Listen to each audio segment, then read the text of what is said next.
제가 여러분에게 이제 우주 얘기가 나왔으니까 한 가지 말씀드리죠. 제가 good news하고 bad news를 말씀드리겠어요. 예, good news, bad news.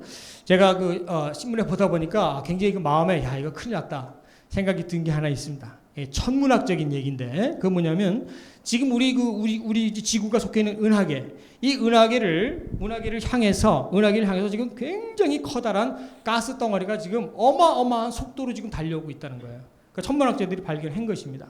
그것이 얼마나 크냐면 그 직경이 한 2,000광년 정도 되고, 길이가 한 만 광년. 상상할 수 있어요? 그게 얼마나 큰지? 그건 저도 상상이 안 돼요. 말은 이렇게 하지만 아무튼 엄청나게 큰 것이, 근데 속도는 또 얼마나 빠른가? 속도는 또 초속 그것이 한 100km 이런 식으로.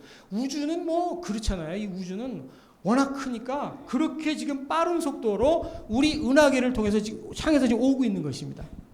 bad news죠. 여러분이 마음의 준비를 하셔야 돼요. 예. 마음의 준비를 하셔야 돼요. 예. 근데 한 가지 good news가 있어요. 그건 너무 크기 때문에 이건 오면 그냥 끝장입니다. 그건 끝장이에요. 그게 하나님께서 우리를 어떻게 지구를 멸망하실 방법으로 쓰일지 제가 모르겠어요. 네. 한 가지 good news가 있습니다. 그게 워낙 멀어서 여기까지 도착하는데 한 5,000년이 걸린답니다. Isn't it a good news? Okay? Great news죠. 그래서 참 우리 하나님께서는 최소한 한 5,000년은 우리가 더 견딜 수 있을 것 같아요. 자, anyway, 우리가 이렇게 큰 우주를 끝까지 가보지 않고 길이를 재보지 않아도 우리가 하나님 말씀 볼 때, 이 우주가 하나님 찬양하기 위한 그 목적을 위해서 존재하는구나. 참 우리 우주가 귀하다. 이렇게 생각하시길 간절히 바랍니다.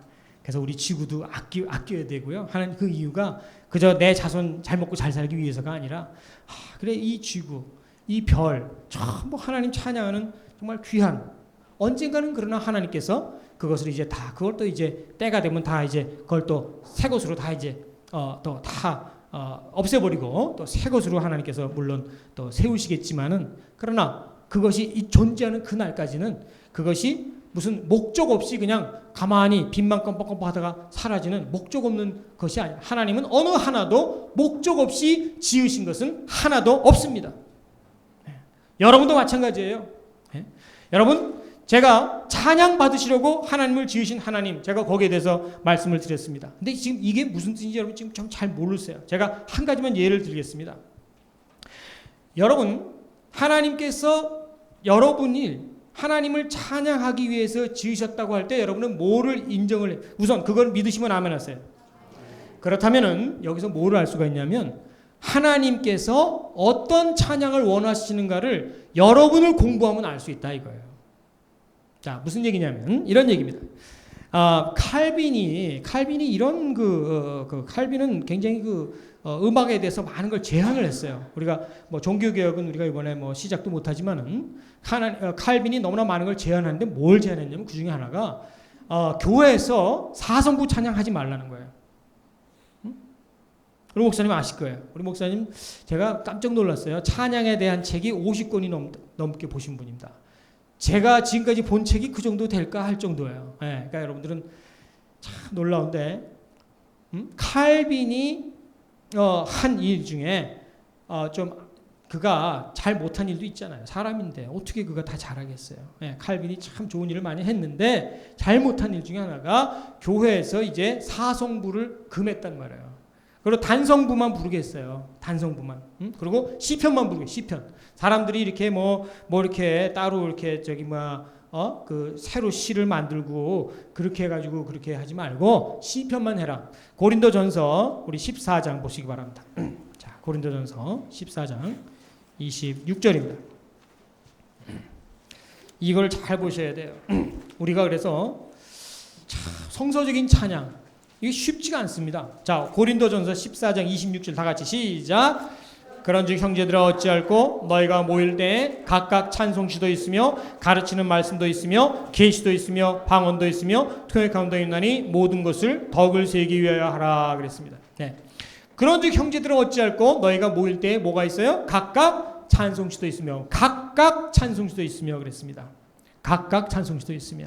그래서 그 신학자 터툴리안이 그런 기록을 한 것이 있습니다. 기독교인들이 모이면 옛날에 어떻게 했나? 옛날에 무슨 찬송가 이렇게 책 몇 장 몇 절 부릅시다 그런 게 있었겠어요? 옛날에 지금 다 핍박받고 뭐 그러는데 무슨 이런 게 어디 있어요? 아무것도 없습니다. 예? 성경도 없습니다. 그냥 어떻게 그 서신서 복사한 거 뭐 그런 거 가지고 있었겠죠. 그런데 그들이 모이라 너희가 모일 때에 각각 찬송시도 있으며, 이 말은 무슨 얘기냐면 각각 그들이 찬송시를 지었다는 얘기입니다. 그래서 그들이 그 기독교인들이 모일 때는 각각 자기가 지은 찬송시를 갖고 와서 서로 그러면 사람들이 당연히 의뢰 갖고 온 줄 알고 우리 형제요, 형제가 한번 불러보시지요. 그러면 이제 자기가 한 걸 갖다가 꺼내가지고 이렇게 탁 부르고 이렇게 했다는 거예요. 예? 멋있지 않습니까? 예. 오늘날 보면 너무나 이게 정형화가 돼가지고서는 그런 그 멋이 좀 없잖아요. 예. 그래서 여러분들이 그 성령께서 역사하시고 성령께서 감동하시면요, 좀 이런 거 쓰세요. 찬송시도 쓰시기 바랍니다. 예. 그거는 encourage. 저는 적극적으로 encourage 합니다. 예. 그다음에 거기다 곡도 좀 붙이시고요. 얼마든지 이건 여러분은 자유함이 있어요. 예. 그리스도 안에서 나는 자유하다. 시작. 예. 이것은 분명히 신학자의 그 기록입니다. 그리고 실제로 그 비잔틴 지역에 이제 그 편집물이 있어요. 편집물. 뭐 인쇄물이 아니고, 인쇄가 없죠. 편집물. 그 사람들이 모은 것 중에서 한 편집물에 찬송이 약 4만 곡이 들어있는 편집물이 있다는 겁니다. 네, 제가 그 책에서 본 얘기예요. 그러니까 봤으니까 제가 얘기를 드리죠. 한 책에. 그러니까 저도 이게 한 책에 도대체 4만 곡이 어떻게 되는지 상상이 안 돼요. Anyway, 그 아주 중요한 그 책에서 그렇게 이해하고 있습니다. 네, 비잔틴에서 발견. 그러니까 그때 당시에 그들이 어떻게 찬송을 했나 알 수가 있죠. 어떤 열정으로 찬송했나 알 수 있죠. 응?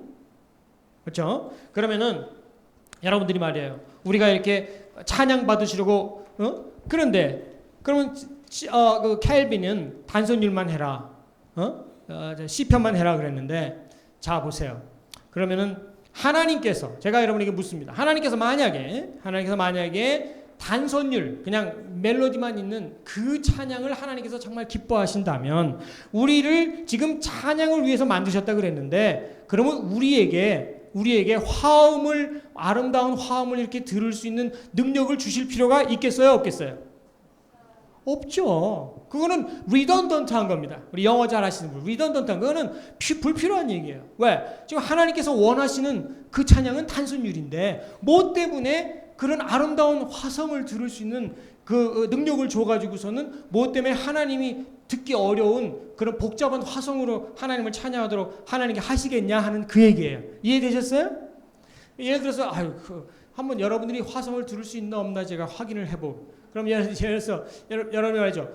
여기 계신 분들이 요 앞에 세 줄까지는 도 하고 뒤에 세 줄은 미 하고, 여러분은 솔, 여기 계신 분은 솔 해야 됩니다. 도, 미, 솔 각자 자기 소리만 내요. 시작. 미가 안 나왔어요, 그죠? 미. 다시 한번 시작. 와, 브라보, 너무 멋져요. 서로한테 박수 한번 쳐줘보세요. 이야, 응? 여러분 화성을 하니까 참 아름답죠? 여러분 느끼죠? 예? 그 능력을 누가 주셨어요? 하나님이 주셨어요. 왜? 우리끼리 놀고 잘 먹고 잘 살라고? 그게 아니라 뭐라고요? 네. 여러분 우리 사람들이요 굉장히 복잡한 화성까지 우리가 다 지금 느낄 수 있습니다. 왜? 그거는 하나님께서 우리를 어떤 찬양으로 하나님께 영광 돌리기를 원하시는 그것을 지금 우리를 보면 알 수 있다 하는 얘기예요. 여러분이 지금 도미소를 들으셨는데 이건 참 대단한 일입니다. 자, 왜 대단한가 말씀드리겠습니다. 지금 세 가지 주파수입니다. 그죠? 세 가지 소리를 동시에 들었죠, 여러분들이. 그런데 여러분 이 소리라고 하는 것은 그 소리의 진동이잖아요. 그러니까 예를 들어서 도가 100번 진동한다고 하면, 도가 100번 진동한다고 하면 미는 말이죠. 제가 그 비율이 사실은 거기는 이게 한 4대 5 정도 되는 그런 인데, 뭐 예를 들어서 여기가 도가 100이면은 미는 120이라고 합시다. 그 다음에 솔은 뭐냐면 그거는 150번이에요. 진동 수가. 자, 이거 조금 어렵습니까? 조금 요것만 이해하시면 그 다음에 쉬워요. 자, 여기는 100번의 진동수, 그 다음에 저쪽에서 미 한 것은 120번의 진동수라고 하면 여러분은 지금 솔 할 때 조금 힘들죠? 도 하면 더 힘들죠? 미 할 때 더 힘들죠? 왜 힘든지 아세요? 그 발성을 할 때 더 많은 진동수를 내야 되기 때문에 힘든 겁니다. 그러니까 테너가 힘든 거예요. 응? 그러니까 테너를 존경할 줄 알아야 돼. 아, 이런 거 알면요 참 재밌어요. 예, 하나하나 알면. 소프라노 얼마나 힘듭니까? 예. 근데 엘토가 또 낮은 소리를 풍부하게 내는 건 또 더 힘들어요. 예, 그러니까 무슨 얘기예요? 서로 존경하라. 서로 존경하라. 자, 그런데 이제 그거는 서론이고 이 얘기를 잘 들으셔야 돼요. 여러분 지금 100번, 120번, 150번입니다. 진동수 대강 말씀드린. 그런데 여러분 지금 여러분 여러분 눈에 모니터에 여러분이 도 듣는 순간에 100이라는 숫자가 딱 뜨고, 100이라는 숫자가 옆에 딱 뜨고 무슨 저기 뭡니까 차 메타 올라가는 것처럼 100, 120, 150 이렇게 메타가 딱 올라가서 그래 100, 120, 150 그래 정확했어. 그래서 야 기분 좋은데 그런 사람 손 들어보세요. 아무것도 안 보여요 저는. 예? 그게 100번인지 120번인지 아무것도 안 보여요. 요새 영화 같은데 공상과학 영화에 보면 그런 거 나오잖아요. 모니터에 딱 뜨잖아요. 탁 해서 탁 120 뭐 탁 이렇게. 여러분 그런 거 뜨는 사람 하나도 없죠? 없습니다. 예, 그런 거 뜨는 사람은 좀 다른 사람이에요. 이게 외계인이에요. 외계인. 그런데 잘 들으세요. 여러분 지금 그거를 몰랐죠? 몰랐는데도 불구하고 여러분 어떻게 느꼈어요? 아름답다고 느꼈죠? 응? 아름답다고 느꼈죠? 그건 무슨 얘기인지 아세요? 여러분의 그 컴퓨터 속에 있는 그 무슨 칩인지 모르겠어요. 여러분의 그 브레인 속에 있는 어마어마한 그 세포들이 그걸 벌써 다 계산을 해낸 거예요. 100번, 120, 100, 150 탁 계산해가지고서는 퍼펙트한 매치. 그러니까 여러분이 기분이 좋아진 거예요. 아름답다고 느끼는 거예요. 믿으시면 아멘 하세요. 네. 그 절대로 거저되는 것이 아닙니다. 거저되는 게 아니에요. 굉장히 복잡합니다. 그러니까 여러분들이 피아노 이게 조율할 때쯤 되면 여러분 아시죠? 대개 보면 음악을 공부하지 않은 사람도 좀 알잖아요. 우리 피아노가 왜 저래? 그래서 그게 왜 그러냐면요. 우리가 옥타브를 할 때 옥타브라는 것은 무슨 뜻이냐면 여기서 도 이거 말이에요. 도가 이 도가 100이라면 이 위에 옥타브는 200이 돼야 되는 거예요. 1대2입니다. 수학적으로 간단하죠. 응? 도가 100이라면 도는 몇이에요? 200이에요. 1대2니까 비율이 1대2니까 요게 100이면 요게 200이고 아까 솔이 150이라 그러면은 한 옥타브 높은 솔은 뭐예요? 300이죠. 그렇죠. 1대2니까 150이니까 그건 아셔야 돼요. 그러면은 피아노가 줄이 조율돼야 된다는 걸 여러분 느끼는 거는 왜 느끼냐면 100하고 200이 돼야 되는데 100하고 195가 들리는 거예요. 지금 여러분 귀에. 근데 여러분은 지금 숫자는 몰라요. 그죠? 100인지 뭔지 모르는데 왜 어떻습니까? 여러분 머리가 아파지죠? 그런 소리 들으면 조율 안 된 소리 들으면 머리가 아파지고 왠지 기분이 나빠지고 신경질이 날라 그럽니다. 자 보세요. 여러분 그 신경질 내란 뜻은 아닙니다. 그때 참으셔야 돼요. 예? 그런데 그때 여러분이 어떻게 그거를 알게 됐냐 하는 얘기예요. 저는 그게 참 신기한 거예요. 그것은 바로 하나님께서 여러분들에게 그 소리를 동시에 들으면서 종합적으로 판단해 가지고서는 거기서 그거를 어느 정도 뒤틀렸는지를 알아내는 거예요, 여러분들이. 그래가지고서는 목사님, 저는 제가 듣기에는 좀 피아노 조율해야 될 것 같아요. 이렇게 얘기를 하지 않는 말이에요. 교회를 사랑하는 사람이면 그런 얘기를 하잖아요. 예?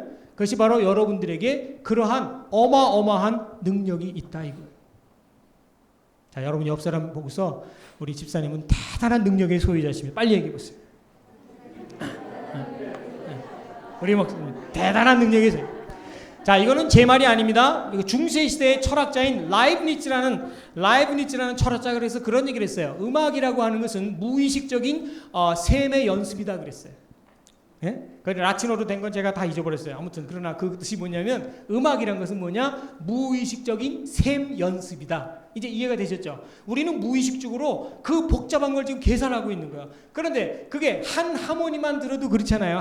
하나만 들어도 우리가 지금 복잡할 판이잖아요. 100대 만약에 여러분의 화음이 4개 5개씩 나왔다 그러면 100에다가 120에다가 150전이요 뭐 210전이요 뭐 해가지고서는 계산이 좀 이상해. 그런데 그 화음이 1초 단위로 바뀐다 이거예요. 근데 여러분은 그걸 듣고서 여러분이 복잡해서 지금 난 나가 떨어지겠다가 아니라 여러분은 어떤 존재냐? 들으면서 너무 좋아서 눈물 흘린 존재. 할렐루야. 그래서 전 여러분들 보면요. 저는 너무 존경스러워요. 예. 그래서 이거를 아는 사람이라면 자살할래다가도 못해.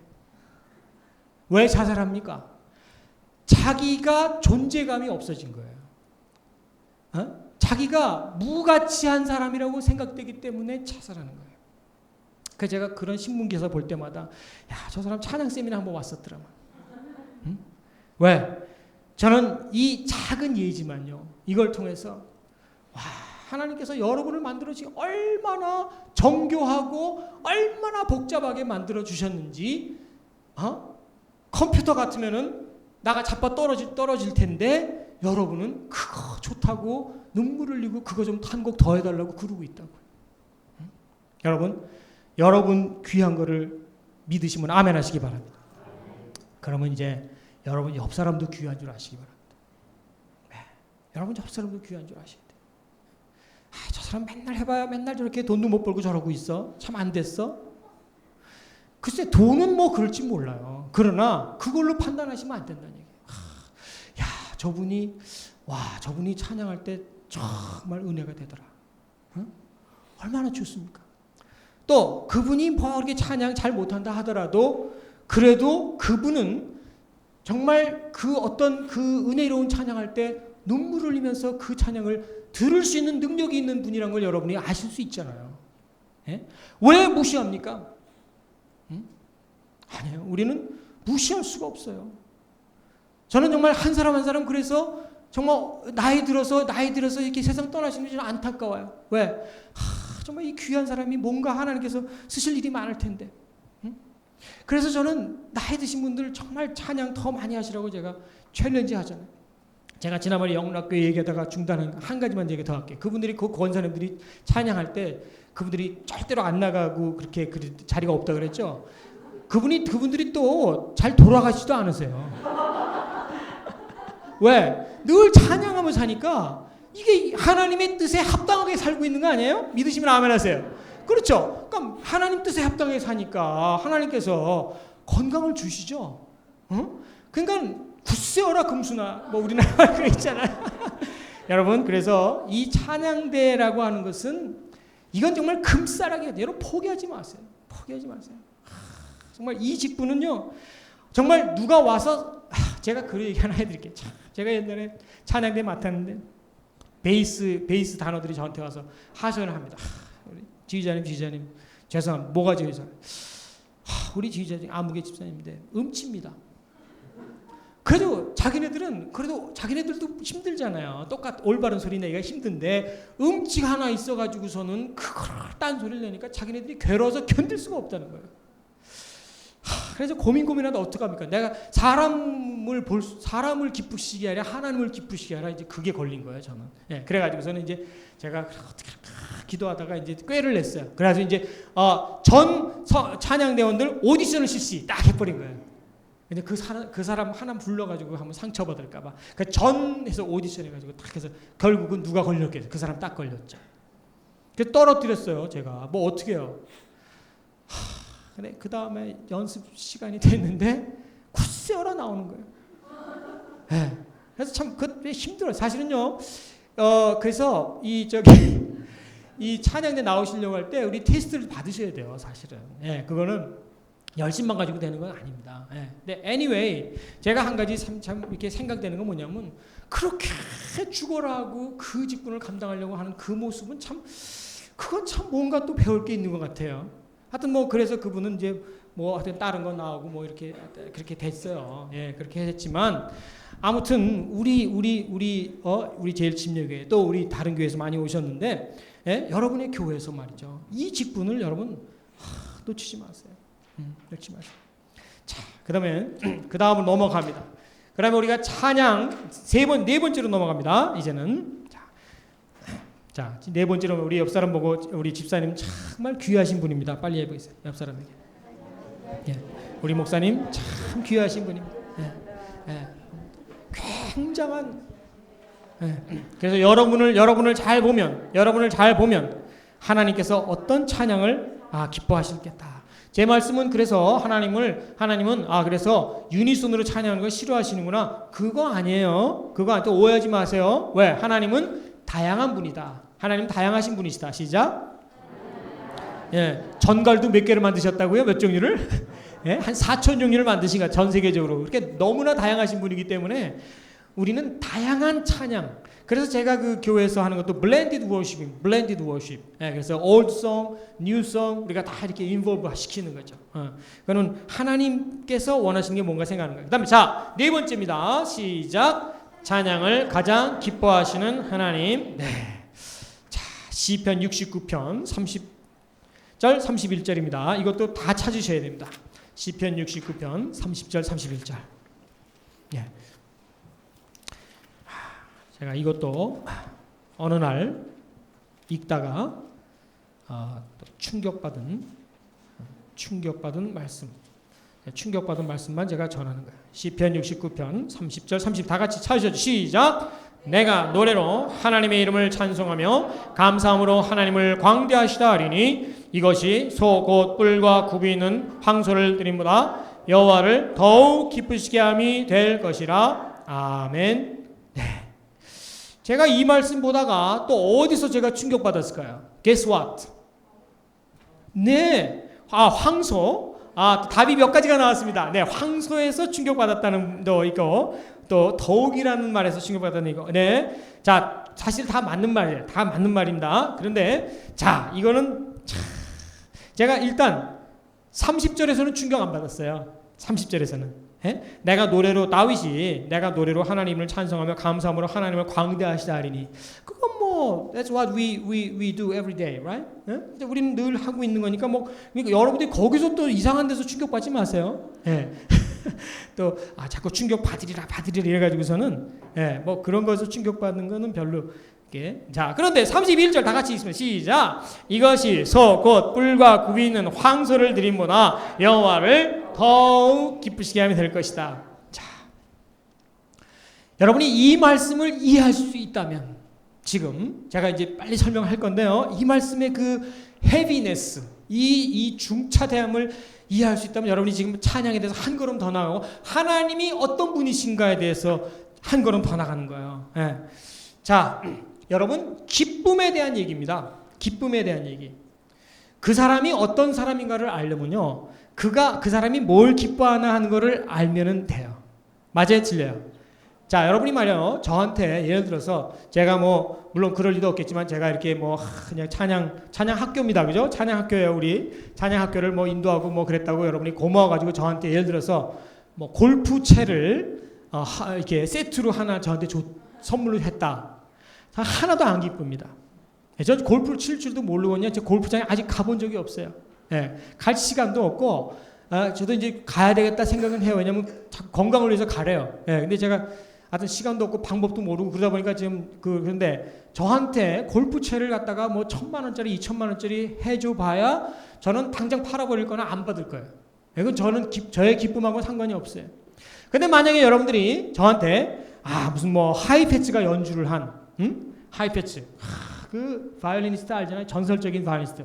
그 하이패츠가 연주를 한 그래서 브라운스 바이올린 콘체르토를 갖다가 선물을 탁 CD를 했다. 와, 또는 누가 부르는 브라움스의 독일 진원곡 이런 걸 선물했다 그러면 제가 너무나 좋을 거야. 와, thank you. 어디서 이거 구했냐? 이럴 거예요. 기쁨이 어디 있냐 하는 거예요. 여러분의 기쁨이 어디 있나 생각해 보시기 바랍니다. 그것은 바로 여러분이 that's who you are. 여러분이 누군가 하는 것을 말하고 있을 거예요. 그렇죠? 예? 여러분이. 그러니까 어떤 사람이 예를 들어서 돈을 주면 이런 걸 줬어? 하면서 이렇게 할 때는 혹시 maybe 그 사람이 또 돈만 너무 좋아하는 사람이 아닌가 이런 걸 생각할 수가 있어요. Anyway. 자, 그래서 그것은 그 사람의 뭔가 하나님의 기쁨에 대한 얘기입니다. 하나님의 기쁨. 자, 이 말은 굉장히 위험한 말입니다. 예. 제가 나중에 그 책을 좀 보셔야지 될 겁니다. 제가 다 하나하나 할 수 없기 때문에. 자, 왜 이것이 위험한 말이냐? 이때 당시에 어떤 시대냐? 이때 이때 구약 시대죠. 구약 시대입니다. 그러면 구약 시대는 어떤 시대라고 보통 얘기합니까? 제사 시대죠. 제사 시대. 자, 구약 시대 제사 시대다. 시작. 구약 시대는 제사 시대다. 자, 나중에 제가 또 딴 얘기 할 겁니다. 딴 얘기 할 거니까 우선 요것만 알고 계세요. 그러면은 제사 시대에서 제사 중에서 제사는 뭐가 필요합니까? 제물이 필요하죠. 그죠? 제사는 제물이 필요한, 제물이 없는 건 제사가 아니죠. 그런데 제물 중에서 그러면 이스라엘 사람들 제물을 여러 가지 갖다 바치는데 제일 비싼 제물은 뭐예요? 그게 바로 황소입니다. 제일 비싼 거예요. 그러면 하나님께서 황소 제물 아니면 안 받겠다 그러셨습니까?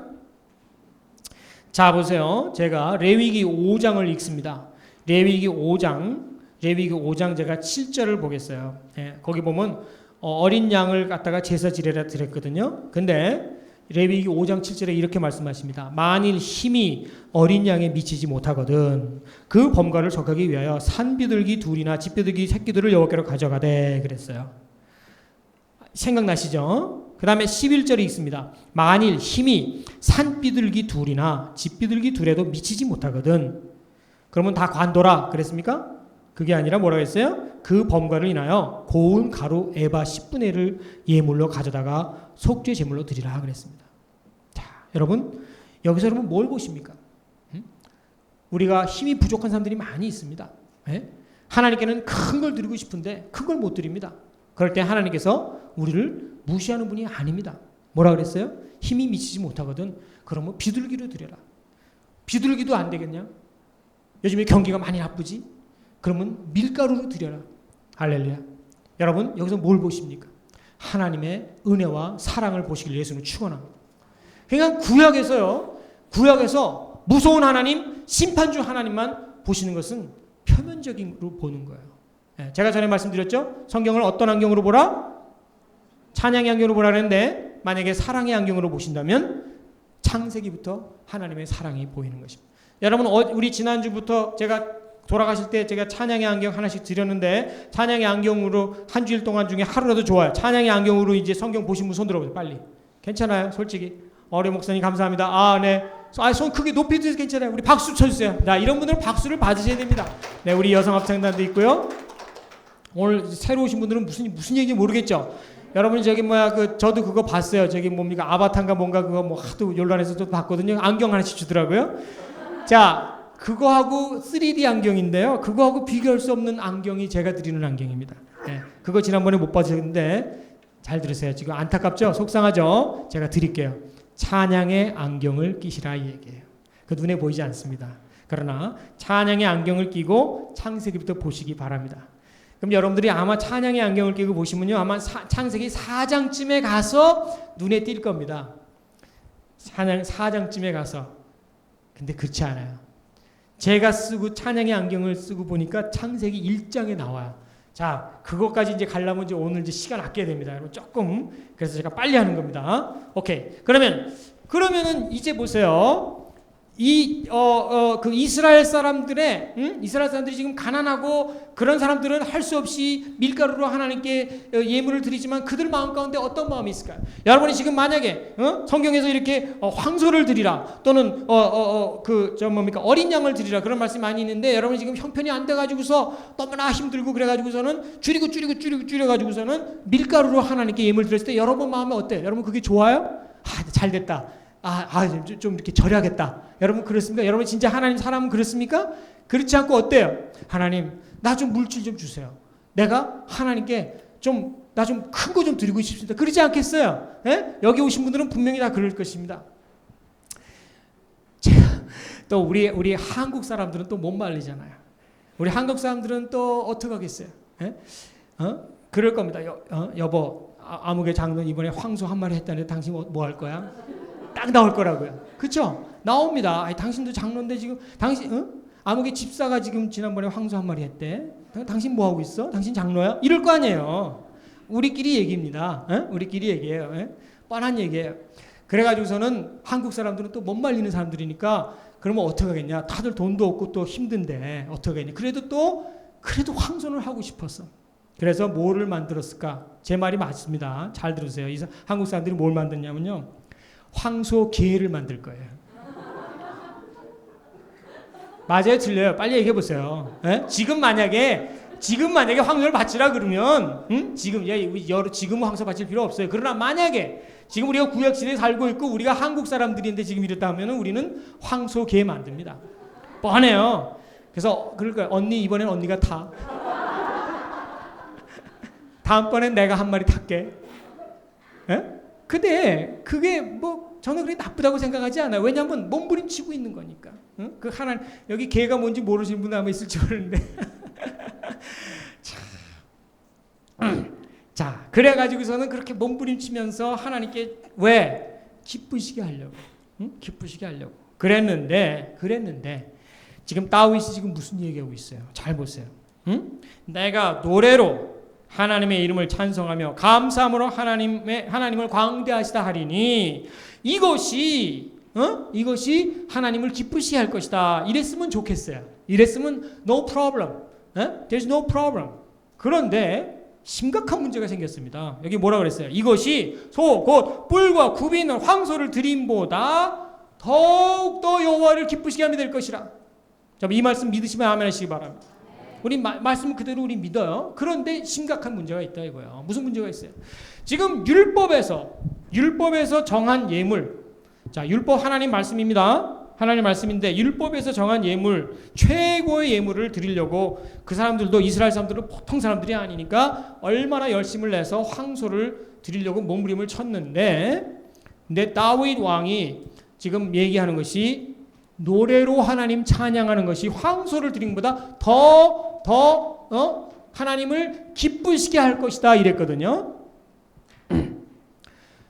여러분, 대제사장의 입장에서 여러분이 만약에 제사장이고 대제사장의 입장이라면 어떻게 생각하시겠어요? 이거는 이단이 나왔다. 그렇죠? 이거 이단이 나온 것입니다. 이건 도대체 왜 율법에도 없는 얘기입니다. 우리가 지금 율법과 찬양에 대한 얘기 할 거예요. 그거를 안 하면 안 됩니다. 저보고 하라 그러세요. 하고 끝내라 그러세요. 율법에서 찬양에 대해서 얘기하지 않았습니다. 그러니까 율법에서는 황소를 드리는 것이 가장 하나님을 기쁘시게 하는 것인데 지금 찬양이 더 하나님을 기쁘시게 한다니까 이것은 신학적인 문제가 생겼다 이 얘기예요. 문제죠. 문제 아닙니까? 이건 문제입니다. 네, 여러분 그걸 문제를 느끼셔야 돼요. 그래서 이것은 굉장히 위기입니다.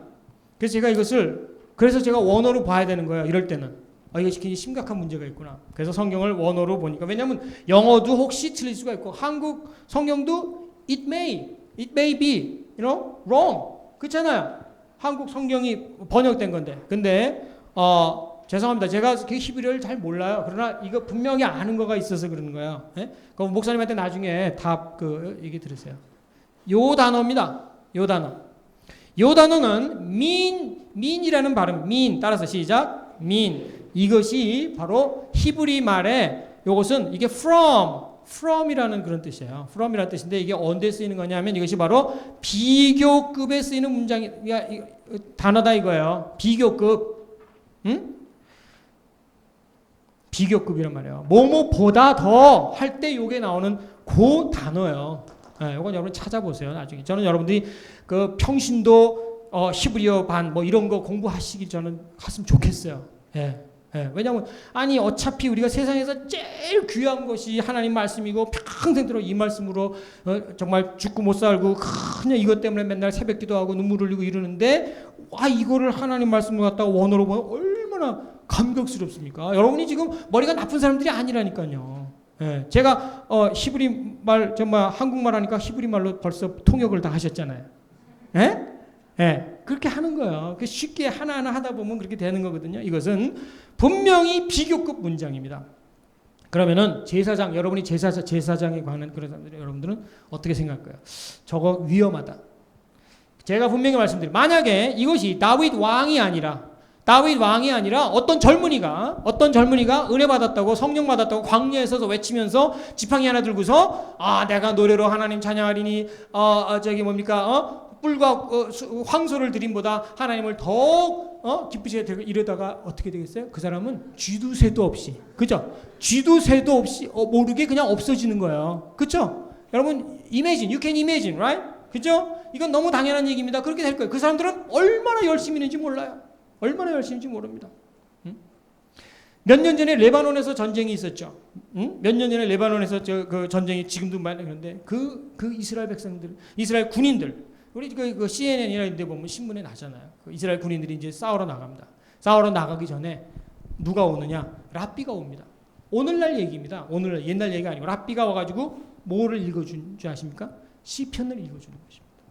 예. 그거는 신문, 조선일보나 이런 데서 나온 얘기예요. 예. 그건 뭐 당연한 얘기죠. 뭐 CNN이나 이런 데 보면 다 있습니다. 예. 아직까지도 몸부림을 치고 있는 그런 민족이죠.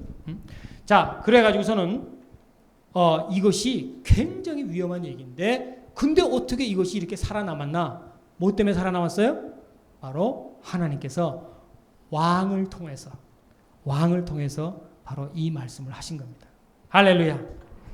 꼼짝 못하는 거죠. 불만이 많았겠죠. 그러나 꼼짝 못하고. 자, 왜 그러면 이런 일이 이렇게 됐느냐? 제가 조금 이제 앞뒤가 좀 바뀌긴 하는데, 이 얘기를 제가 이왕 나왔으니까 그 얘기를 해야 되겠어요. 자, 무슨 얘기냐면은 바로 이 율법은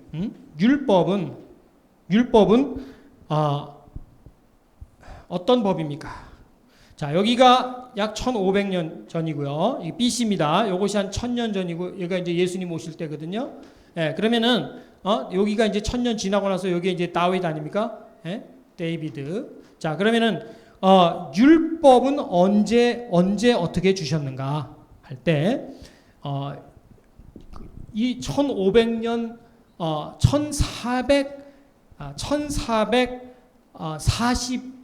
1440여 년 경입니다. 1440여 년 경. 깜짝 놀랐어요? 누가 뒤에서 툭 쳐서 그래요, 지금. 진짜 집중해서 있는데. 자, 성서의 그 고증학, 성서 고고학에 의하면, 예? 성서 고증학에 의하면 이 홍해를 건넌 때가 지금 1446년경입니다. BC 1446년경이에요.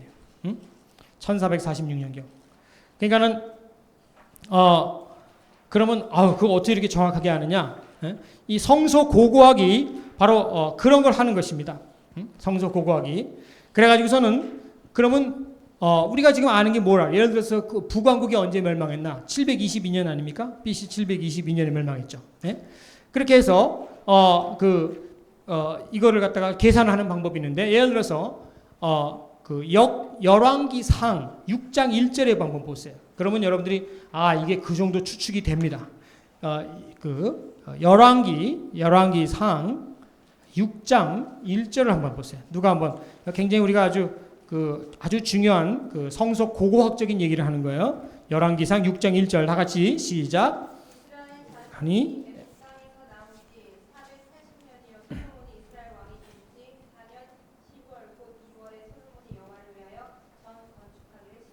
네, 자, 지금 솔로몬이 드디어 전 건축하기 시작했다는데, 그 시점이 어디로부터 480년대라 그랬어요? 이스라엘 자손이 애굽으로부터 나온 때로부터 480년이 지난 때에 솔로몬이 건축하기 시작했다 그랬죠. 오케이? 그러면 바로 지금 이 솔로몬이 전 건축하기 시작한 때가 966년이라 얘기해요. BC 966년. 요거는 뻔합니다. 예, 이거는 이제 성서 고고학적으로 이거는 거의 요때가 맞죠. 966년. 그건 다윗이 바로 바로 전이잖아요. 그러니까 그러면 966년인데 그때가 이스라엘 자손이 애굽 땅에서 나온 지 몇 년 된 때라고요? 다 정확하게 보세요. 몇 년? 480년이죠? 그럼 480년 더해봐요. 그럼 어떻게 되겠어요? 여기 4, 1 나왔잖아요. 1446년 딱 나왔잖아요. 홍해를 걷는 때가 1440 BC 1446년이라고요. 예. 재밌죠? 예. 계산이 딱 돼. 이 성경이 무서운 책이에요. 예. 또 하나의 학설이 있습니다. 제가 뭐 딴 얘기 복잡하게 안 하고 또 하나의 학설은 이게 1446년이 아니라 약 1200년 몇 년이다라고 하는 항상 그 학설은 여러 가지가 있어요. 예, 근데 그거는 맞지가 않는 것이 그러려면 이게 480년이 아니라 이거를 300년으로 줄여서 생각해야 됩니다. 그러니까 그거는 저는 동의할 수가 없죠. 예? 동의할 수가 없어요. 예, 그러니까는 이것은 1446년경이 정확한 것입니다. 또 하나 증거가 있어요. 또 하나 그 큰 증거는 뭐냐면 이 1446년 지나고 나서 1440 예를 들어서 그러면 이 BC는 줄어들잖아요. 그죠? 날짜 줄어들죠. 점점 줄어들어서 0으로 가는 겁니다. 1400 한 20년경 그때에 그 이스라엘 백성들이 그 지나다니는 그 근방에 도구를 발굴을 해 보니까 거기에 이방 민족들이 완전히 다 파괴가 된 흔적이 있는 거예요. 그 1400년대 초반에 무슨 얘기예요? 하나님께서 뭐라 그랬어요? 너희가 어디 가면 거기 다 뭉개버리라 그랬잖아요. 하나님께서 그 이방 신들 섬길까봐. 예. 그래서 이스라엘 백성들이 그때 순종을 한 것입니다. 순종을 했어요. 그렇기 때문에 그때에 그 고고학적으로 그 지방에 그 1400년대 초반에 그렇게 된 흔적이 있습니다. 예. 그건 하나님께서 하시는 거니까요. 예. 그러니까 분명하게 우리는 증거가 너무나 많습니다. 너무나 많아요. 여러분들이 성경을 보실 때 그래서 자세히 보시기 바라는 거예요. 자세히 보시고 또 보고 오케이. 그러면은 이때의 율법을 주셨다 얘기예요. 그 1400년 그렇죠. 요 홍해를 건너서 1446년 그때 1446년 그쯤에 하나님이 율법을 주셔서 그때부터 했는데 그 다음에 지금 다윗 시대까지 오기 위해서 그러니까 약 450년이 흘렀어요. 450년이 흘렀습니다. 그럼 450년 동안 그들이 생활을 했는데 그 이후에 다윗을 통해서 하나님께서 드디어 찬양에 대해서 이제 그 비밀들을 공개하시기 시작했다 이 얘기예요. 자, 여기까지 지금 이해가 되셨어요? 그럼 아멘 하세요. 여기까지 이해되셨죠? 그러면 제가 말씀드린 얘기 이겁니다. 즉 하나님께서 율법은 뭐예요? 율법은 굉장히 수준이 높은 법이에요? 아니면 수준이 낮은 법이에요? 수준이 높은 법이 아닙니다. 사실은. 왜? 율법을 한마디로 요즘 말로 제가 해볼까요? 율법은 요즘 말로 말하면 채찍과 당근입니다. 맞아요? 틀려요?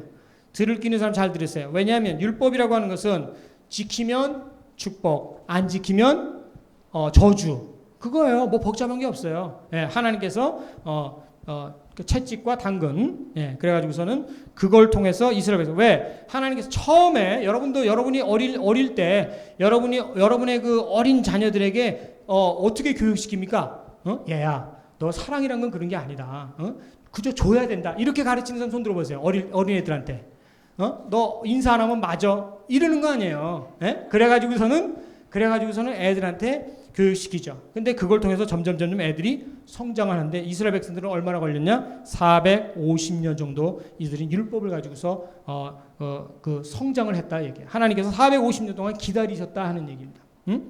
그래서 드디어 다윗 시대 나왔거든요. 다윗 시대가 나왔어요. 다윗을 통해서 하나님께서 하시고 싶은 일이 있었어요. 제가 답을 말씀드릴게요. 다윗을 통해서 여러 가지 하셨겠지만 그 중에 하나 굉장히 중요한 게 있습니다. 보내면 바로 찬양의 비밀을 공개하시기 시작하셨다. 그것이 제가 본 것입니다. 네. 율법에는 찬양에 대해서 나와 있지 않습니다. 제가 그 얘기를 자세히 지금 할 수는 없어요. 왜냐하면 시간 관계상 지금 더 중요한 얘기가 많기 때문에. 그러면은 450년 동안 하나님께서 기다렸는데요. 다윗에 이르러서 지금 이 황소를 드림보다 찬양을 드리는 것이 더 하나님을 기쁘시게 한다는 이 엄청난 청천벽력과 같은 이 선언이 지금 나왔거든요. 이 나왔는데 왜 지금 450년 동안 만에 이게 나왔냐? 하나님께서 그들이 성장하도록 기다리셨다 이 얘기예요. 그래서 저는 이것을 제가 이름을 붙였어요. 이 책에서 제가 뭐라고 그랬어요? 다윗의 찬양 혁명이다 그랬어요. 다윗의 찬양 혁명. 이거는 혁명입니다. 엄청난 일이에요. 다윗이 지금 한 일이 얼마나 많은 줄 아세요? 다윗으로부터 찬양 사역이 시작됩니다. 여러분 지금 여기 찬양 사역 이런 얘기 많이 하죠? 예? 찬양 사역, 찬양 사역. 여러분 지금 우리가 우리 옛날에는 성가대였었는데 요즘 이제 찬양대로 이름이 바뀌어서 참 좋은데요. 그 온누리 교회에서는 그거를 찬양 사역 팀이라고 얘기합니다. 근데 저는 그 말이 참 좋은 것 같아요. 찬양 사역 팀. 왜? 왜냐면 그 찬양대가 뭐 하는 사람들이냐? 사역하는 사람들이다 이 얘기예요. 그러면은 사역이라는 의미, 사역의 세 가지 특징이 있어요. 사역의 세 가지 특징이 뭐냐면 이건 첫째는 전문성입니다. 네, 전문성이 없이는 그건 사역이라고 말할 수 없죠. 아무나 오게 그건 아닙니다. 전문성이고 그다음에는 지속성입니다. 지속성. 예? 사역이 그냥 한 번 하고 끝나는 거? 한번 한번 이렇게 섰더니 참 좋더라. 그냥 그걸로 끝이다. 그거는 아니죠. 지속돼야 되는 것입니다. 이건 비가 오나 눈이 오나. 그다음에 세 번째는 뭐냐? 이 찬양 사역의 중심은 예배 중심이다. 이 세 가지를 여러분들이 이 찬양 사역의 그 특징, 사역의 특징으로 여러분이 아시기 바랍니다. 그럼 이제 여러분이 이거를 어떻게 잘할까? 여기서 이제 여러분이 연구를 하셔야 되는 거예요. 지금 여러분들이 이렇게 주일날 말이죠. 집에서 좀 쉬셔야 되는데 이렇게 딱딱한 의자에 앉아가지고 이렇게 정말 몸부림치는 것은 뭐냐면 바로 이 전문성 때문에 그렇습니다. 예, 전문성이 만약에 필요 없다면 뭐 여기서 이렇게 하실 필요 없어요. 예, 오늘 좀 이렇게 나가서 좀 이렇게 좀 쉬시고 좀 뭐 맛있는 음식 먹고 가족들 만나고 뭐 그렇게 하셔도 뭐 하나님께 뭐 좋은 겁니다. 예. 이걸 하려니까 몸부림치죠. 그래서 충영교회 같은 데서는요. 충영교회 같은 데서는 우리 찬양대원들 1년에 몇 박 며칠을 갖다가 그 찬양 수련회로 보냅니다. 보내는데 교회에서 그 지원이 다 되는 거예요. 한 명당 얼마씩 해가지고 교회에서 지원이 돼요. 왜? 교회에서는 이 찬양대원을 교육할 책임이 있으니까. 그죠? 책임이 있는 거예요. 그거는 누가 책임집니까? 그거는 교회가 책임져야죠. 당신들이 알아서 그렇게 교육 받아라. 아니죠. 그게 아니죠. 교회가 구제만 하는 것이 아니라 선교만 하는 것이 아니라 바로 이와 같이 이 찬양사가 어떻게 잘할까? 이것도 해야 되는 거죠. 전문성, 지속성이 돼야 되는 거예요. 그다음에 그래서 여러분들이 예를 들어서 성가대원, 찬양대원인데 아침에 토요일 날 밤에 부부싸움을 했다. 그렇죠. 그럴 수 있어요. 우리가 부부싸움 할 수 있잖아요. 그럼 그때 안 나와버리면 그게 여러분 잘하는 건지 아십니까? 난 내 신앙 양심에 내가 이렇게 부부싸움 싸우고 내가 나올 수 없다. 그거는 뭐 여러분이 글쎄 그게 얼마나 큰 싸움인지 제가 몰라요. 그렇지만은 저는 여러분 나오라고 제가 권면합니다. 네, 그거는 그거고 이 사역자가 됐다. 예를 들어서 우리 생각해보세요. 목사님도 사람인데 말이죠. 만약에 목사님도 그렇게 돼가지고서는 목사님이 굉장히 시리에 빠져가지고 주일날 메시지를 안 하시면 어떻게 됩니까? 그건 안 되거든요. 그거는 하나님이 세우셨기 때문에 그건 하는 거예요. 왜? 자기의 의를 드러내는 것이 아니라 하나님 말씀을 전하는 거기 때문에 할 수 있는 것입니다. 자기는 죄인이라도 예수의 보혈로 의지하고 하는 것입니다. 할렐루야. 여러분도 그렇게 하셔야 돼요. 네. 이 지속성이라는 건 대단히 중요한 겁니다. 여러분 성경을 자세히 보시면요, 율법 시대 이전에 율법을 주시기 이전에 이미 찬양의 모습이 보입니다. 네? 그것이 보면 여러분 그 페이지 16페이지에 나와요. 제가 지금 그 진도를 막 나가고 있습니다. 네, 16페이지에 보면 나오는데, 자 여기 보면은 이거는 뭐 언제 하여튼 시간 있으면 우리가 하고, 근데 그러나 이것은 중요한 것은 뭐냐면 이때의 찬양은 찬양 사역이 아니란 얘기예요. 그거 다릅니다. 그냥 찬양을 했어요. 찬양을 간헐적으로 했습니다. 그냥 자기네들이 원할 때 했습니다. 뭔가 기쁜 일이 있고 막 전쟁을 이기고 그랬을 때 그들이 했습니다. 그들 어떻게 보면 그들 마음 가운데서 너무 감사와 기쁨이 넘쳐서 했습니다. 잘하는 거예요. 그러나 그것은 찬양 사역은 아닙니다. 찬양 사역이 시작된 것은 바로 다윗 왕 때부터 시작됐어요. 그때부터 드디어 찬양 전문가라는 직업이 생겼어요. 찬양 전문가라는 직업이 생겼어요. 예. 우리 역대상, 제가 역대상은 보고라 그래요. 역대상 9장 33절 보시기 바랍니다.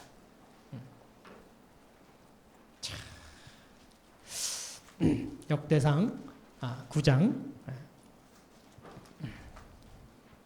33절 보시기 바랍니다. 예, 다 같이 읽겠습니다. 제 성경은 625장인데 모르겠어요, 여러분. 예, 역대상 9장 33절. 제가 지난번에 말씀드렸죠. 이 성경을 여러분들이 아주 중요한 성경들이 좀 있다. 찬양에 대해서 역대상, 그다음에 이사야서입니다. 이사야서 구약에서 그걸 잘 보여요. 느헤미야입니다. 느헤미야. 요즘에 지금 여러분 그 느헤미야 지금 공부하신다고 제가 우리 목사님께서 지금 그 영성 그런 것 때문에 지금 느헤미야 하신다니 참 너무 좋아요. 느헤미야 아주 중요한 데입니다. 찬양 사역에 대해서 이해하려면 느헤미야를 모르면 안 돼요. 자, 시편은 말할 것도 없고 역대상, 그다음에 제가 이사야, 그다음에 느헤미야, 구약에서 아주 중요한 얘기입니다. 신약에 오면은 아까 말씀드린 우리 에베소서 있죠? 누가복음이 있습니다. 누가복음, 골로새서 있습니다. 요한계시록이 있습니다. 이렇게 중요한 내용들이 있어요. 그러한 것들은 찬양의 개념을 이해할 때 너무나 중요한 말씀드립니다. 물론 마태복음도 그거는 보셔야 됩니다. 예. 자, 그러면 다 같이 읽겠습니다. 시작. 또 찬송하는 자가 있으니 곧 레위 족장이라 저희가 골방에 거하여 주야로 자기 직분에 골몰함으로 다른 일은 하지 아니하였더라. 아멘. 네, 그렇습니다. 자, 여기에 다른 일은 하지 않고 오직 찬양만 하는 그러한 새로운 직업이 생겼어요. 새로운 전공이 생겼습니다. 자, 언제부터요? 누구 왕 때부터? 다윗 왕 때부터예요. 사울 왕 없습니다. 사울 왕 때 그런 거 없어요. 네, 다윗 왕 때입니다. 그러니까 여러분이 다윗 왕이라고 그럴 때 그냥 시편만 썼다고 생각하지 마세요. 그게 아니라 다윗은 굉장히 많은 일을 했습니다. 그뿐만 아니라 그분은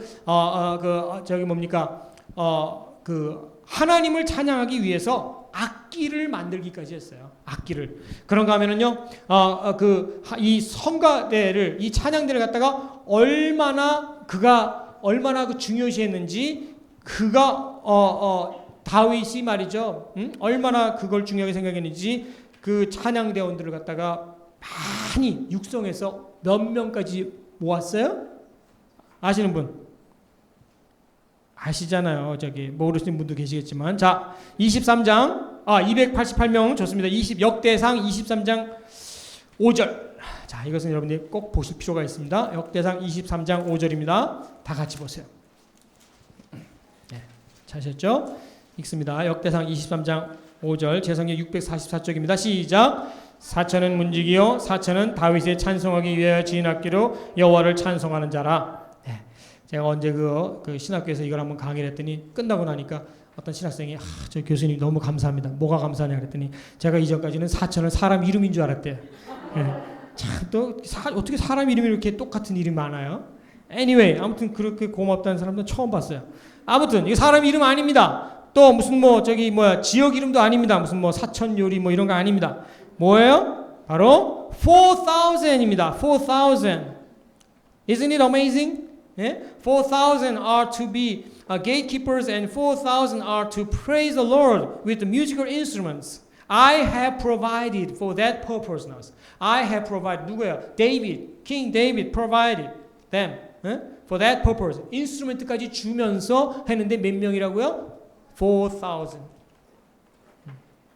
저는 여기서 우리도 4,000명 만들어야 된다. 그 뜻이 아니에요. 그 뜻이 아닙니다. 오해하지 마시기 바랍니다. 그러나 제가 말씀드리려는 게 있어요. 그건 뭐냐면요. 얼마나 시리어스 매너나 이거죠. 얼마나 시리어스한 매너냐 이거예요. 다윗이 지금요. 여러분 그때 당시는요. 그냥 늘 평화롭고 그저 평화조약 맺어가지고서 이렇게 서로 경제가 부흥하고 그런 시절이 아니잖아요. 맨날 이방민족 쳐들어오잖아요. 예? 그러니까 이게 지금 얼마나 몇 년이 걸렸나? 23장 1절을 보세요. 지금 5절 읽었습니다. 1절을 보세요. 시작. 다윗이 나이 많아 늙음에 아들 솔로몬으로 이스라엘 왕을 삼고. 네. 다윗이 나이 많아서 이제 거의 다 죽을 때쯤 되기까지 그가 모은 것이 4,000명이다 이 얘기예요. 지금 왜 이런 그 심각한 문제가 나오는가? 바로 역대상 16장 25절 우리 맨 앞에 다시 한번 읽어봅니다. 맨 앞에 뭐라 그래요? 시작. 여호와는 광대하시니 극진히 찬양할 것이요. 예? 여호와는 광대하시니 극진히 찬양하여 모든 신보다 경외할 것입니다. 우리 하나님께 어떻게 찬양해야 되는가에 대해서 다윗은 그걸 안 겁니다. 다윗만큼 저는 다윗이 없었다면 저는 이 자리에 있을 수가 없는 사람. 왜? 저는 다윗의 그 시편을 통해서 저는 찬양의 비밀들을 본 사람입니다. 여러분 지난번에 말씀드렸지만은 신약에서 시편이 100번 이상 인용됐다 그랬습니다. 찬양책에서 100번 인용됐어요. 그러니까 사람들이 신약을 잘 모르는 사람들은 마치 신약의 찬양에 대한 구절이 별로 없는 것처럼 하는데 그렇지 않죠. 왜 찬양에 대해서 100번이나 인용했다 그랬어요? 그 말씀은 왜? 권위가 있기 때문에. 그렇죠? 예? 시편의 권위가, 시편이 지금도 유효하다, 지금도 valid하다 하는 얘기예요. 만약에 시편이 더 이상 이제 신약 시대에 왔으니까 그거는 이제는 아니다. 그러면 시편은 절대로 우리가 인용할 수 없습니다. 이제는 그것은 obsolete한 거야. obsolete. 다 이제는 구식. 다 이제는 더 이상 필요 없는 거야. out of time. out of date. 근데 그게 아니라 예수님께서도 계속 인용하시면서 나중에 뭐라 그러세요? 성경을 아예 저기 뭡니까? 율법과 예언서와 그 시편으로 이렇게 삼등분 하셔서 말씀하시지 않습니까? 여러분들은 여기서 그 찬양의 그 위상에 대해서 이제 굉장히 깊이 생각해야 되는 거죠. 자, 그러면 이때 드디어 킹 데이비드를 통해서 이제 하나님께서 찬양의 비밀들을 보여주시는 이유를 볼 때에 우리가 뭘 하나 깨달아야 되는가? 뭘 하나 깨달아야 되는가? 뭘 하나? 찬양은 굉장히 수준이 높구나. 아시겠죠? 찬양이 굉장히 수준이 높구나. 이것은 절대로 처음에 공개되어지지 않았습니다. 나중에 450년을 기다려야 됐다는 거야. 거의 500년을 기다린 겁니다. 그러면은 그들이 이제 그때부터 하나님께서 다윗을 통해서 뭐라고 말씀하시냐면 내가 진정 기뻐하는 게 뭐다 하는 걸 말씀. 즉 한마디로 말씀드려서 하나님은요 엎드려 절받기를 원치 않는다 그 얘기예요. 우리가 아무리 율법을 잘 지켜가지고서는 이걸 갖다가 저기 뭡니까? 그저 하나님께 저주 안 받으려고 또 상 받으려고 이렇게 하는 것을 그 수준이 아니라는 얘기예요. 그러면 이거를 잘 들어보시기 바랍니다. 여러분 제가 찬양 이렇게 보다가 보니까 참 안타까운 적이 있었어요. 뭐가 안타까웠냐면 근데 찬양을 잘하면 찬양을 하면은 복 받는다는 얘기 있으면 참 좋겠다. 예? 찬양을 잘하면 찬양을 열심히 하면 복 받는다는 말씀이 한 구절이 됐으면 찬양 잘하면 축복 받습니다. 그런 구절 본 사람 빨리 손 들어보세요. 없죠. 없어요. 저도 없으니까 여러분도 뭐 없을 거예요. 만약에 그런 구절이 하나라도 있으면 저는 참 좋겠다고 생각을 했어요. 왜? 그럼 제가 뭐 이렇게 이 교회 저 교회 다니면서 찬양 세미나 할 필요가 없어요. 사람들이 얼마나 열심히 찬양하겠습니까? 예? 새벽마다 찬양하고 뭐 철야 기도하면서 찬양하고 그럴 거예요. 왜? 뭐 때문에? 예. 그러니까 그 사람들이 이렇게 찬양할 것 같아요. 예? 예수님 찬양 아파트 한 채, 예수님 찬양 아파트 46평 뭐 이럴 거예요. 자, 이게 제가 우스갯소리로 얘기하는 겁니다. 예. 그러나 저는 이 마음이 굉장히 이렇게 아주 심각해요. 그래서 제가 가만히 생각해 보니까 제 찬양 그 학교가 이름을 제가 만들었어요. 그래서 재밌고도 심각한 찬양 학교. 그런 것 같아요. 제가 보니까. 그렇죠? 제가 찍어놓은 거 보면 저도 재밌더라고요.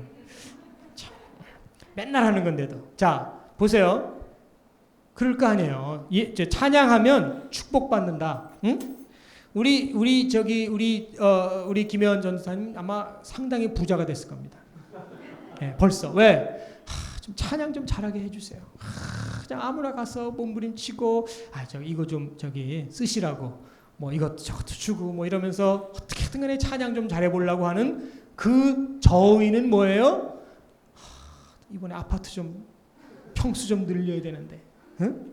찬양 좀 열심히 해가지고서 좀 이번에 차 한 대 좀 새 거 구해야 되는데 이런 어떤 그렇잖아요. 저는 여러분이 나쁘다는 게 저도 마찬가지예요. 제가 만약에 그런 말씀이 한 구절도 있었더라면 저도 그랬을 거예요. 아마 저도 누구보다도 맨 앞에 나와서 새벽기도 아마 4시 반부터 나와서 했을 겁니다. 그래서 목사님 저기 뭐 이렇게 음악 틀어놓고 하지 마세요. 우리가 찬양 직접 하겠습니다. 그거 틀어야죠. 목이 쉬도록 찬양하고 눈물로 찬양하고 그랬을 겁니다. 왜? 이번에 반드시 차를 바꿔야 되니까. 그 다음에 그럼 거꾸로 만약에 왜 지금 율법이 왜 찬양을 컨테인할 수 없는가? 그 얘기를 말씀드리는 거예요. 그러면 거꾸로 여러분 찬양 잘못하면 저주를 받으리라. 그런 말씀 보셨어요? 단 한 구절이라도 보신 분 손 들어보세요. 빨리. 저 못 봤어요. 예? 찬양 잘못하면 저주받을 말씀도 못 봤어요. 그러니까 만약에 그런 말씀이 단 한 구절만 있으면 어떻게 되겠어요? 사람들이 이렇게 찬양할 거야. 예수여 예수여. 속에는 뭐가 있어요? 내가 음정 박자 맞는 건가? 주여 주여 하면서 아마 그래도 또 우리 김현준 선수 또 굉장히 부자 됐을 거예요. 레슨 받으려고. 찬양 잘하라 반복자 가르치. 왜? 저주를 피하려고. 그죠? 아마 몸부림칠 겁니다. 근데 그런 말씀이 단 한 구절도 없어요. 그러니까 사람들이 어때요? 찬양을 잘못해도 담대하도다. 네, 아주 담대하죠. 그죠? 틀려도 그냥 은혜로 다 은혜래, 다 은혜. 뭐 좀 잘못해도 그냥 뭐 이렇게 하고. 어쩌다 좀 잘하면 그 다음에 또 금세 교만해져. 그래서 아주 이렇게 그게 여러분에게 얘기하는 게 아니라 저한테 얘기하는 거예요. 사람이 똑같아요. 겉으로는 안 교만한 척 같죠. 근데 속으로 교만한 게 더 교만한 거라니까요. 그러니까 사람은 그거를 피할 길이 없어요. 그러니까 맨날 회개해야 되는 거예요. 그러니까 사도 바울도 오죽 뭐라 그랬어요? 나는 매일 중노라 그랬잖아요. 그게 엄살이 아니더라고요. 사랑하는 여러분, 왜 그런 말씀들이 없는 줄 아십니까?